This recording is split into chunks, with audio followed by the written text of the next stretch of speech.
পশ্চিম এশিয়ায় ইসরায়েল হামাসের লড়াই, অন্যদিকে রাশিয়া ইউক্রেন যুদ্ধ।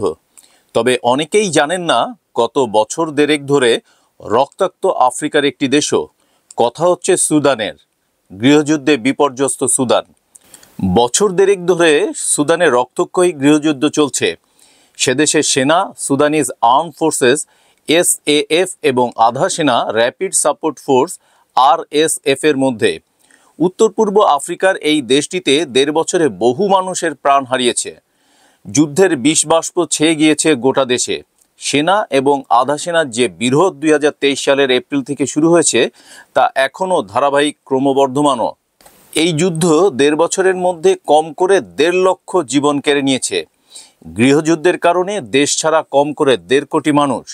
যুদ্ধের পার্শ্ব প্রতিক্রিয়া হিসাবে তৈরি হয়েছে মানবিক সংকট। চরম আবহাওয়ার কারণে সুদান প্রথম থেকেই সমস্যায়। তারপর যুদ্ধের কারণে দেশ সামাজিক, রাজনৈতিক সংকটের সম্মুখীন। চড়াহারে খাবারের দাম বৃদ্ধিতে সমান্তরালভাবে বাড়ছে দারিদ্র্য, ক্ষুধা। উপায় না পেয়েই ভিটে ছাড়তে বাধ্য হচ্ছেন সুদানবাসী। তবে সুদানের গৃহযুদ্ধে সবচেয়ে ক্ষতিগ্রস্ত মহিলারা। সুদানে মহিলাদের উপর সেনা, আধা সেনার নির্যাতনের ঘটনা উত্তরোত্তর বৃদ্ধি পাচ্ছে। প্রতিনিয়ত ধর্ষণের খবর উঠে আসছে। পরিস্থিতি এমন পর্যায়ে পৌঁছেছে যে আধা সেনার সদস্যদের শারীরিক নির্যাতন এবং ধর্ষণের হাত থেকে বাঁচতে আত্মহত্যা করছেন অনেক মহিলা। সবচেয়ে বেশি নির্যাতনের শিকার হচ্ছেন গেজিরার মহিলারা। নাম প্রকাশে অনিচ্ছুক গেজিরার এক মহিলা সমাজকর্মী জানিয়েছেন, সুদানের অনেক মহিলা ধর্ষিত হওয়ার পর এবং ধর্ষণের হাত থেকে বাঁচতে আত্মহত্যা করছেন। আধা সেনার হাতে স্বামী খুন হওয়ার পরেও অনেকেই আত্মহত্যা করেছেন বলে সংবাদ মাধ্যম বিবিসিকে জানিয়েছেন তিনি। তবে শুধু আধা সেনা নয়, সেনার বিরুদ্ধেও মহিলাদের উপর নির্যাতনের অভিযোগ উঠেছে। বাধ্য হয়েও নাকি সম্ভ্রম খোয়াতে হচ্ছে অনেককে। সেদেশে খাদ্য সংকট এমনই চরমে উঠেছে যে এখন একদানা অন্ন পেতে মহিলাদের খোয়াতে হচ্ছে সম্ভ্রম। বিভিন্ন পত্রিকায় প্রকাশিত প্রতিবেদনে সেই উদ্বেগের কথা আগেই প্রকাশ্যে এসেছে। খাবার পেতে হলে আমাদের সঙ্গে সঙ্গম করতে হবে, হাড় হিম করা, এই কথাই নাকি মহিলাদের বলছে সেনা, আধা সেনা। সুদান থেকে পালিয়ে আসা অন্তত ২ ডজন মহিলা জানিয়েছেন, সেখানে একমাত্র সেনার সঙ্গে সঙ্গম করেই খাবার পাওয়া সম্ভব।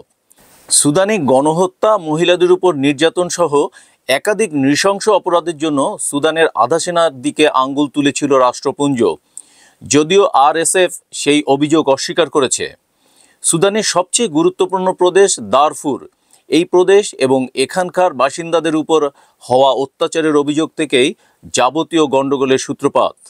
সুদানের বর্তমান গৃহযুদ্ধে প্রতিপক্ষ সেদেশের সশস্ত্র বাহিনীরই ২ জেনারেল, সেনাপ্রধান আবদেল আল ফতাহ আল বুরহান ও জেনারেল মোহাম্মদ হামদান দাগালো। প্রথমজন সুদানের সেনাপ্রধান এবং ২০১৯ থেকে দেশের সর্বোচ্চ শাসন ব্যবস্থার জন্য ভারপ্রাপ্ত কাউন্সিলের প্রধান। দ্বিতীয়জন দেশের আধা সামরিক বাহিনী RSF এর প্রধান তথা কাউন্সিলরের অন্যতম সদস্য। ২ জন জেনারেলের বিরুদ্ধেই মানবাধিকার ভঙ্গ, লুটতরাজ, নৃশংসতা ও ধর্ষণ মদতের অভিযোগ রয়েছে। গত কয়েক দশকে সুদানে সামরিক বাহিনীর গৃহযুদ্ধের গণহত্যায় এই ২ জেনারেলের বড় ভূমিকা ছিল। স্বৈরতন্ত্রী শাসক ওমর আল বশির ৩০ বছর ক্ষমতাসীন থেকে শেষ পর্যন্ত ২০১৯ সালে গণঅভ্যুত্থানের জেরে ক্ষমতা থেকে অপসারিত হন।